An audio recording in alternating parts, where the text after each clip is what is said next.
네, 안녕하세요. 잘 지내셨나요? 지난주에 이어서 수업을 또 진행하도록 하겠습니다. 오늘은 행동 중독의 역사에 대하여 행동 중독에 대하여 살펴보도록 하겠습니다. 지난주에 뭐 했냐? 물질 중독 했어요. 또 나오기 때문에 여기서는 깊이 있게 하지는 않고요. 간략하게 하도록 하겠습니다. 행동 중독 또 마찬가지입니다. 뭐 깊이 있게 하지는 않고요. 왜냐하면 다음 주부터 이제 하나씩 다 나오기 때문에 그때 하도록 하겠습니다. 개괄적인 부분만 여러분들과 함께 살펴보도록 하겠습니다. 자, 행동 중독. 행동 중독의 역사 및 정의. 행동 중독의 역사.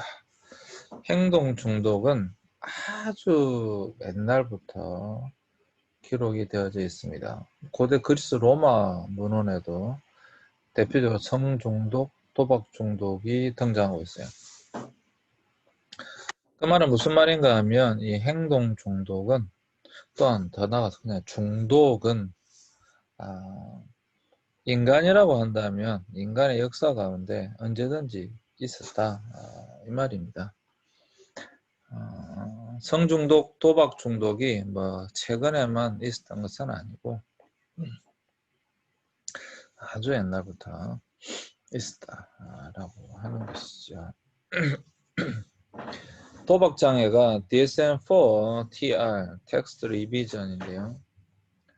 2000년에 나온 겁니다. 2000년에 나온 DSM-4 텍스트 리비전 TR 버전에서는 충동 조절 장애의 하위 범주로 이제 들어오게 되어졌다라고 하는 거고요.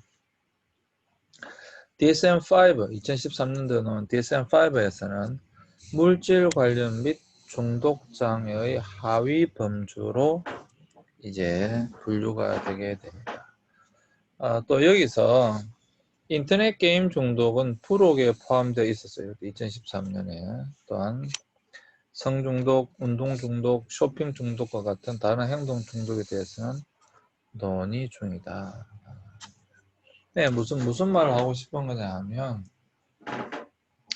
행동 중독의 역사는 고대 그리스 로마 문헌에도 나오는 것처럼 아주 오래된 것이지만 이것에 대하여 본격적으로 연구가 시작된 것은 그렇게 오래되지 않았다 이 말입니다.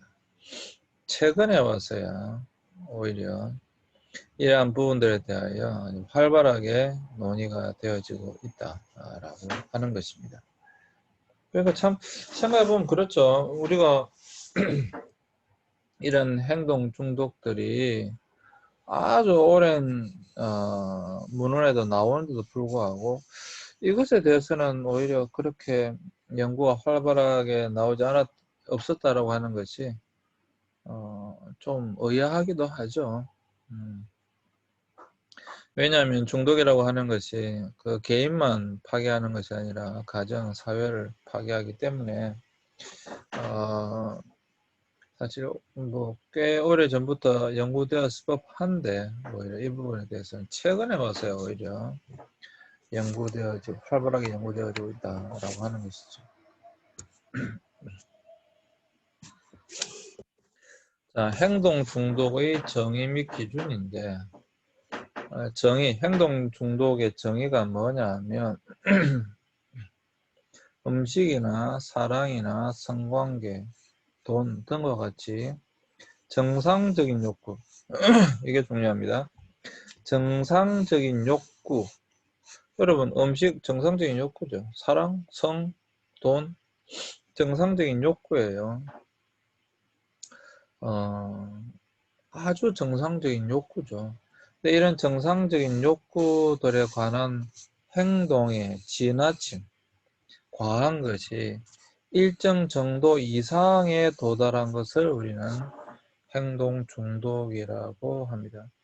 그리고 음식을 먹어야 되죠. 음식을 먹지 않으면 사람 죽죠. 근데 그것을 너무 과하게 먹는다든지, 사랑을 요구하는 거, 사랑을 받고 사랑을 주고하는 거, 당연히 너무도 가장 인간의 기본적인 욕구죠. 근데 그걸 너무 과하게, 집착이라고 하죠. 너무 과하게 되어지면, 또 성이라고 하는 것도 가장 아름다운 인간의 어떤 사랑의 행위인데, 그것을 무분별하게 한다. 성중독이죠. 성중독에는 뭐 또 다른 것들이 굉장히 많이 있습니다. 이상심리학에서 또 배우시게 되겠지만, 하여튼 그렇습니다. 돈, 사람이 돈이 있어야죠. 근데 그것에 대해서 정말 돌아버릴 정도로 돈에 집착한다. 그것도 중독이에요. 그래서 일정 정도 어떤 수준이라고 하는 것이 있는데 그 수준 이상의 이제 가버리면 그런 것을 중독이라고 합니다. 중독이라고 합니다. 근데 여기서 이제 그 다음 굉장히 중요한 내용이 나오는데 그리피스가라는 사람이 행동 중독을 6가지 구성 요소들로 정의하고 있습니다. 이 그리피스가 이 6가지 구성 요소를 정의한 이 내용들을 보시면 여러분은 충분하게 네, 아마 이해하실 수 있을 것입니다. 무엇을 중독이라고 하는가? 첫 번째, 현저성입니다. 한 개인의 삶에서 특정 행동이 가장 중요한 활동이 되어서 개인의 사고와 감정 그리고 행동을 지배하는 경향성. 그러니까 특정 행동이 가장 중요한 활동이 되었는데 그것이 그 사람을 지배하고 있는 거예요. 여러분 성 중요한 것입니다. 근데 성이 그 사람의 모든 것을 지배해 버린다. 그건 성 중독이에요. 음식 마찬가지입니다. 돈 마찬가지입니다. 뭐 무엇이든지 마찬가지입니다. 사실. 어. 그러니까 그 행동에 의해서만 지배당하는 그런 경향성. 그게 아주 현저하게 그 행동만 계속해서 나타난다. 그리고 그 행동이 없을 때는 아주 힘들다. 안 하고는 뭐 도저히 베길 수가 없다. 견딜 수가 없다. 그게 바로 현저성인데 그러한 것들이 아주 지배되어져서 나타나는 것. 사실 무려 그런 말에 돈의 노예가 되었다. 뭐 성의 노예가 되었다. 음식의 노예가 되었다. 아예 노예 상태까지 가버려요. 그러한 경향성이 나타날 때 이게 현저성 그런 것을 바로 중독이라고 한다. 라고 하는 것입니다. 자, 두 번째는 기분 변화입니다. 기분 변화. 한 개인의 기분에 특정 행동이 미치는 영향을 의미합니다. 이러한 특정 행동은 불쾌한, 네, 죄송합니다. 네, 제가 자잘을 잘못 쳤네요. 미안합니다. 불쾌한 감각이나, 네, 잊어주세요. 불쾌한 감각이나 정서로부터 벗어날 수 있는 탈출을 요구한다. 그러니까, 도박 중독, 예를 들어서, 도박 중독이라고 할 때, 그 도박을 하지 않으면 거의 뭐 미치는 거예요. 근데 도박을 하잖아요. 기분이 확 좋아지는 거예요. 성중독이 대표적인 건데, 성중독이라고 할 때 여러분, 어떤 성관계를 하지 못했을 때, 그게 어떤 성적 욕망이 해소되지 않을 때 엄청나게 기분이 안 좋아요. 엄청나게 막 도저히 뭐 미칠 것 같아요. 근데 그것은 그 욕망이 해소되어졌을 때 그 모든 불쾌한 감각이 싹 사라지는 겁니다. 근데 그것이 때와 장소와 이런 것들을 다 고려해야 되는 것이고 어떤 상대에 대해서 고려되어져야 되는데 그것이 안 될 때, 뭐 갑자기 뭐 회사 내에서 아무하거나 성관계를 통해서 그 욕망을 해소하려고 한다든지. 근데 그것이 통제가 안 될 때, 그 기분 변화가 도저히 그거 아니고서 해결이 안 될 때, 이래 되면 이제 중독이 되는 겁니다. 여러분, 우리가 음식을 먹어야 되죠. 당연한, 너무도 당연한 거잖아요. 근데 그 음식이 뭐 너무 나를 지배할 정도로 한다. 그것도 마찬가지입니다. 근데 이 기분 변화. 그 사람이 중독이냐 아니냐. 이거는 그 기분 변화. 한 개인의 기분에 특정 행동이 미치는 영향을 의미하는데 이러한 특정 행동은 불쾌한 감각이나 정수로부터 벗어날 수 있는 탈출구 역할도 분명히 합니다. 근데 그것이 그 어떤 행위, 그게 뭐 성이든 돈이든 음식이든 뭐 도박이든 무엇이든 그것에 의해서 완전히 지배되어지는 거예요.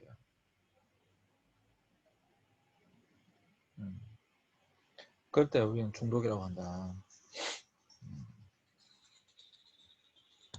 세 번째, 내성. 특정 행동으로부터 얻었던 이전의 보상을 다시 얻기 위한 행동의 양이 증가하여 특정 행동을 하기 위해 더 많은 시간을 해야 한다. 내성에서 가장 중요한 게 그거잖아요. 내성이 생겼다라고 할 때 어떤 보상을 얻기 위한 행동의 양이 증가하는 거예요. 또 특정 행동을 하기 위해 더 많은 시간을 할애하는 겁니다. 그래서 특정 행동의 강도나 파괴성, 무모함과 자아친화적 특질, 자아친화 특질이 확대되는 것을 원하는 상태, 이걸 내성이라고 합니다. 그러니까 예전에 이만큼 했다고 한다면 이제 점점 더 예, 늘어나는 것이죠. 근데 여기서 어떤 특정 행동의 강도, 그 강함의 정도나 파괴성, 무모함, 아까 말씀드린 것처럼 얘가 좀 그렇긴 하지만 하여튼 성중독이라고 할 때 굉장히 무모해집니다. 과감해집니다. 또 파괴적으로 돼요. 굉장히 그 때와 장소를 가리지 않는 거죠.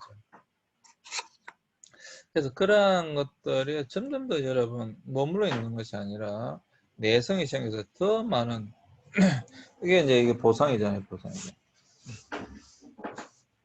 더 많은 보상을 요구하게 되어지는 것이죠. 보상. 그러니까 점점 더 그게 이제 빠져들 수밖에 없죠. 여러분 이 강화물과 보상이 사실 강화물과 보상. 스키너가 얘기한 강화물과 보상. 그러니까 점점 더 사실 자기 자신에게 보상을 얻기 위해서 점점 더 강한 강화물을 찾는 거예요. 세상이 강화물입니다. 강화물. 스키너의 이론이죠. 강화물. 더 보상을 얻기 위해서 더 많은 강화물, 더 큰 강화물 계속해서 요구하게 되는 거죠.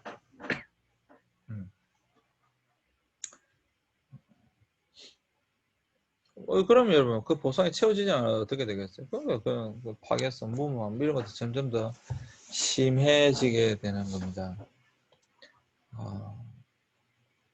그래서 중독이 위험한 거거든요. 그리고 만약에 그게 하지 못했을 때 금단현상이 나타납니다. 특정 행동을 하지 못했을 때 생겨 불쾌한 신체적 영향과 감정 상태. 그러니까 또 방금 성중독이라고 한다면 그냥 아이고 뭐 기분이 안 좋아 이 정도가 아니라 견디지 못하게 되는 거예요. 그 불쾌함 정도가 견디지 못하게 되는 거예요. 그러니까 어떠한 모양으로든지 해소가 돼야 되는 거예요. 그 금단전사도 여러분 아시는 것처럼 점점 더 이게 심해집니다. 중독이 무서운 게 이 내성과 금단전상 때문이다. 이게 이야기했잖아요. 점점 더 내성이 생기고 그것에 대하여 금단전상이 점점 더 심하게 나타나기 때문에 이게 이제 문제가 되는 거거든요. 사실 그것 때문에 문제가 되는 거잖아요. 그것 때문에 점점 더 심해지니까요. 견디지를 못하는 상태가 되는 겁니다. 그래서 그런 부분들을 우리가 잘 살펴봐야 된다. 그런 게 위험한 거니까. 그 다음에 5번째는 갈등. 특정 행동에 너무 많은 시간을 투자하여 발생하는 대인관계 갈등이나 타 활동과의 갈등 또는 개인 내부의 갈등을 의미한다. 그러니까 어떤 특정 행동, 예를 들어 게임 중독이라고 한다면 그 게임에 너무 많은 시간을 투자해버리는 거예요. 그럼 몇 번 말씀드렸다시피 사실 우리 학생들 중에도 게임 중독은 꽤 있었거든요. 그래서 그 게임 중독은 점점 더 많은 시간을 투자하다 보니까 결국은 자기가 해도 공부를 못하는 거죠. 공부뿐만 아니라 사회생활 자체가 어려운 거예요. 게임 중독이 되면. 그러니까 너무 많은 시간을 투자하게 되는 거죠.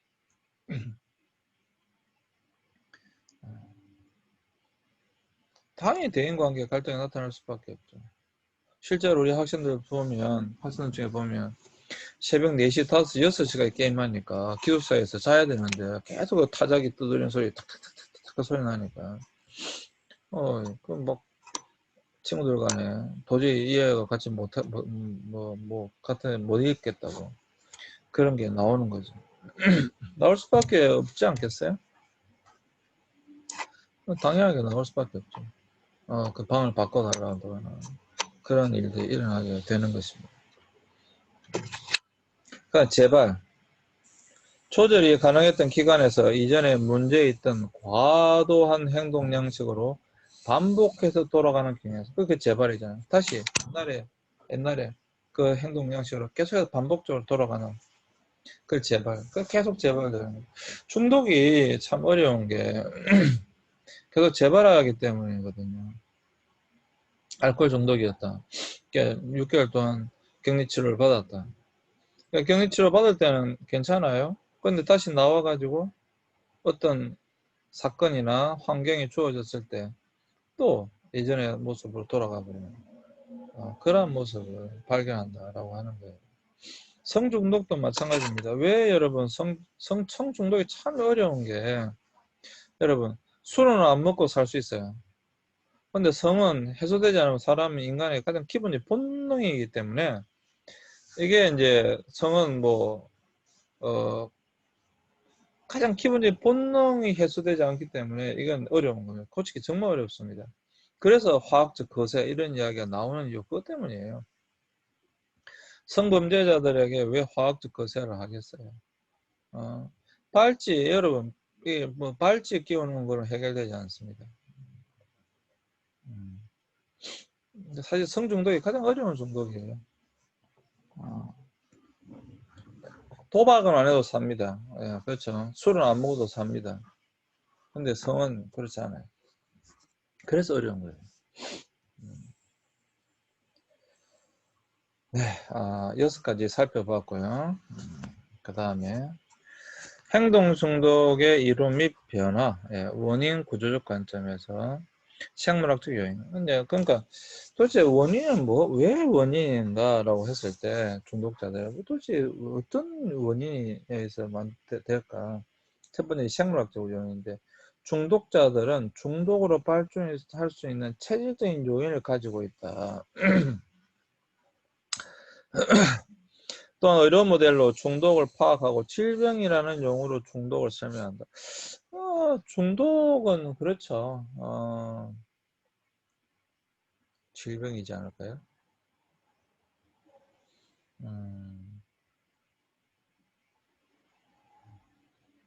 질병이지 않을까요?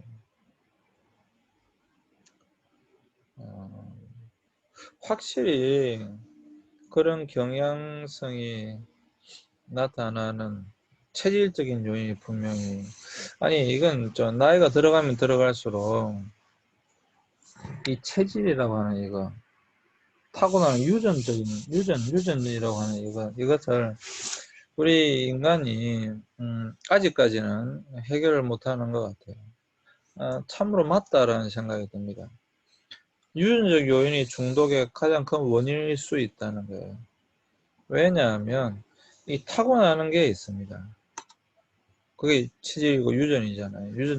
유전이라는 게 있는데 나도 나이가 드니까 우리 부모님이 가지고 계시던 어떤 혈압, 간, 뭐 이런 거 있잖아요. 체질적으로 약한 부분들. 자연스럽게 드러나요. 자연스럽게. 아주 자연스러워요. 그래서, 이 행동 중독도 굉장히 어떤, 유전적인, 체질적인 요인이 아닌가. 그래서 이건 질병이다. 이 중독되어 하는 것도.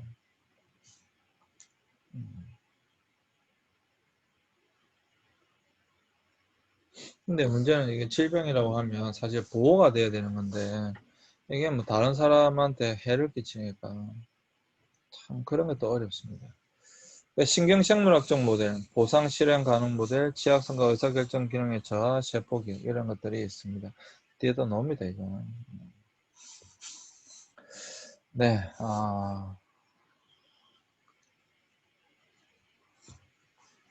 자, 또 심리학적 요인. 특정 행동에 대한 갈망은 마음과 정서로 인해 발생한다라고 하는 것이죠. 단순 유전에 의한 것이 아니라. 그래서 정신역동 모델에서는 중독을 부적절한 약육과 애착장애, 적개심, 자아결함, 수험, 자위죠. 동성애 등과 연관 지으려고 한다. 프로이드 계열에서는 정신역동 모델에서는 그렇죠. 그럼 5세 이하예요. 그죠? 5세 이하의 특별히 대상관계 속에서 물론 환경도 포함되긴 합니다만은 대상관계 속에서 이 부적절한 양육, 애착관계, 애착장애가 일어났을 때 자연스럽게 이제 나타나는 그러한 것이다. 중독의 행동 중독이라고 하는 것이 뭐 일정 부분 충분히 우리가 공감할 수 있는 부분이죠. 그렇죠. 일정 부분 우리가 그렇죠. 행동 중독이 어릴 때의 어떤 애착 형성에 어떤 사실 여러분 중독도 다르게 말하면 자기 애예요, 자기 애. 어떤 뭔가 자기의 어떤 그 사랑에 대한 욕구가 채워지지 않으니까 다른 것으로부터 어떤 애착 관계를 형성하게 되는 거예요. 그게 게임이면 게임 정도에 되는 것이고 성도 마찬가지입니다. 성도 굉장히 쾌락이기 때문에 그것이 이제 이게 수험이 자유잖아요. 자유에 뭐 시도 때도 없이 자유하게 되는 어떤 그런 중독 현상이 나타나게 되는 것이고요. 하여튼 그런 것으로 이렇게 연결되어지는 것이죠. 그 다음에 이제 인지행동 모델에서는 특정 행동을 통해 불안 및 스트레스 혹은 긴장 같은 불편한 심리 상태를 감소시키는 것이 개인에게 정적 강화를 제공합니다. 정적 강화, 부적 강화 할 때 꼭 강화 이론이에요. 예를 들어서 내가 지금 뭔가 굉장히 기분이 안 좋고 뭐 할 때 자유를 한다. 그냥 그 자유를 통해서 그 기분 나쁨이 일단 뭐 자유가 오르가즘이니까 그것 통해서 해소된다. 그런데 그 자유라고 하는 것이 정적 강화물이 되는 거, 정적 강화물이 되는 거죠. 어떤 긴장 상태나 불편한 심리 상태를 그걸로 해소를 하는 거죠. 그러면 어떻게 되겠어요? 조금만 불안해도 그걸로 계속 해소하려고 하는 거죠. 그러니까 어떤 그건 인지행동 모델이잖아요. 그러니까 어떤 틀. 자, 스트레스 들어옵니다. 어떤 스트레스 상황, 긴장 상황 탁 들어옵니다. 그러면 이 긴장 상황을 해소해야 되겠다라고 하는 그것은 무엇을 통해서 자유를 통해서 이렇게 되는 거예요. 그것이 이제 계속 어떻게 뒤에 이제 아주 우리가 좀 길게 설명해야 될 부분인데 그게 이제 습관이 그 중독으로 나타나는 거죠. 도박이든 뭐 알코올도 마찬가지예요. 계속 알코올을 찾는다. 왜 알코올을 찾겠어요? 알코올을 통해서 지금 어떤 불안 상태나 스트레스를 그걸 해소하는 거예요. 그걸 해소하는 거예요. 그걸 해소하기 위해서 알코올을 찾는 거니까. 그러니까 그게 이제 강화물이 되는 거죠. 정적 강화라면 더하는 거예요. 더하는 거. 그러니까 그런 걸 통해서 이제 근데 그 강화물이 아까도 말씀드린 계속 점점 더 들어와 줘야 되는 거죠. 계속 더 이제. 알코올이 처음에 뭐 소주 한 병이었다면 소주 2병, 3병, 4병 점점 늘어나는 거죠. 그런 어쨌거나 여기서 말하고자 하는 것은 유전적 요인이 아니라 체질적 요인이 아니라 어떤 심리적인 요인에 의해서 이런 중독 현상이 나타난다. 우리는 충분히 그렇다, 충분히 그렇다라고 우리는 인정할 수 있는 것입니다. 사실 둘 다 우리는 충분히 인정할 수 있는 거죠. 중독이 왜 생기느냐? 중독이 잘 생기는, 중독 현상이 잘 나타나는 그런 체질이 분명히 있어요. 예, 있어요. 그러나 그것만이 아니라 만약에 좋은 환경을 제공해 주었다고 한다면 그런 것이 안 나타나고 지나갈 수도 있어요. 그런데 체질적으로 그렇지 않다 할지라도 지속적으로 이런 심리적 요인에 따라서 환경이 안 좋았을 때, 양육 환경이라고 하는데 그게 안 좋았을 때 얼마든지 이런 중독 현상이 나타날 수가 있죠. 네, 1교시는 여기까지 하고요. 잠시 쉬었다가 2교시 하도록 하겠습니다. 잠시 쉬겠습니다.